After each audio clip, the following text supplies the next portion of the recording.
Since the first colonizers arrived in the United States to this very moment, wealthy elites have used the tools of theft, exclusion, and exploitation to expand their wealth and power to the detriment of Black, Latinx, indigenous people, and marginalized people of color. It all boils down to this simple truth: racism is profitable.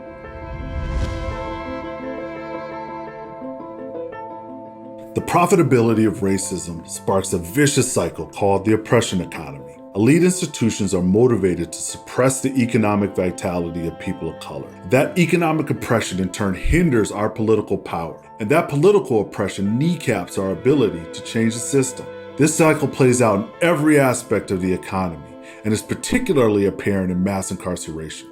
The criminalization of people of color is a multi-billion-dollar industry. In 2017 alone, mass incarceration cost $182 billion, trapping mostly low-income Black and Latinx people in a cycle of economic and political disenfranchisement. If we follow the money, we find that some of America's largest banks, including Wells Fargo, Bank of America, and JP Morgan Chase, have all extended millions of dollars in credit lines to for-profit prison operators like Geo Group and Core Civic. The unregulated operations of prisons has increasingly mandated cheap service for maximum profit. For example, bail bonds companies, telecommunications, food, and commissary companies gouge both those who are incarcerated and their families. The exploitation doesn't stop upon release from prison. The suppression of our economic vitality is just the beginning. Because of discrimination, formerly incarcerated people are unemployed at a rate of 27%. Higher than the total U.S. unemployment rate during any historical period, including during this pandemic and the Great Depression.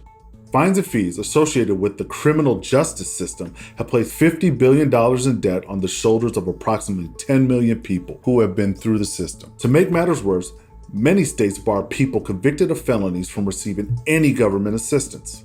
And that's just incarceration. Over the past 4 decades, the cost of policing in the U.S. has skyrocketed, almost tripling from $42.3 billion in 1977 to $114.5 billion in 2017. Of the 100 largest cities in America, the 9 police forces that kill people at the highest rate per population all take up over 30% of their city's budget, leaving paltry resources to invest in housing, education, and healthcare. This deliberate economic oppression suppresses our political power, weakening our constitutional right to change the rules of a system that regulates whether or not profit can be derived from racism. In our current system, the wealthy elite use their purchased political power to manipulate the system for their own gain at the expense of people of color. Let's turn back to people who are incarcerated. In 48 states, those who are currently or formerly incarcerated face restrictions on their right to vote, yet inmates count as residents of where they are incarcerated rather than their hometowns. That means people in prison have no representation and are used as pawns to skew representational power towards the largely white rural areas that house those prisons. That leaves incarcerated people's hometowns underrepresented. The restrictions on voting power don't end upon release. 6.1 million people are prevented from casting a ballot due to a prior felony conviction.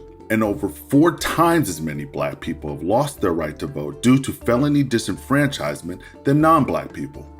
It's a never-ending cycle that has been churning for centuries. The profitability of racism motivates elite institutions to continue economic oppression that in turn hinders our political power. And that political oppression kneecaps our ability to change the system in which racism is so profitable. So how do we break the cycle? Let's start with supporting candidates and pressuring elected officials at every level of government who will support bold policies that dismantle the oppression economy and build a liberation economy, and remove those that don't. To end the oppression economy, our government must end the criminalization of people of color, end our political suppression, and curb runaway corporate power. And to build a liberation economy, our government must guarantee that all people of color have access to basic economic rights, like a guaranteed income and employment, universal health care, guaranteed housing, a free college education, and generational wealth. This liberation economy is within our power to create. As Teddy Roosevelt said, we are the government. It does not belong to the corporations and the plutocrats that currently control them. It belongs to us, and it is within our power to take it back. We can break this cycle if we act together. Let's get to work.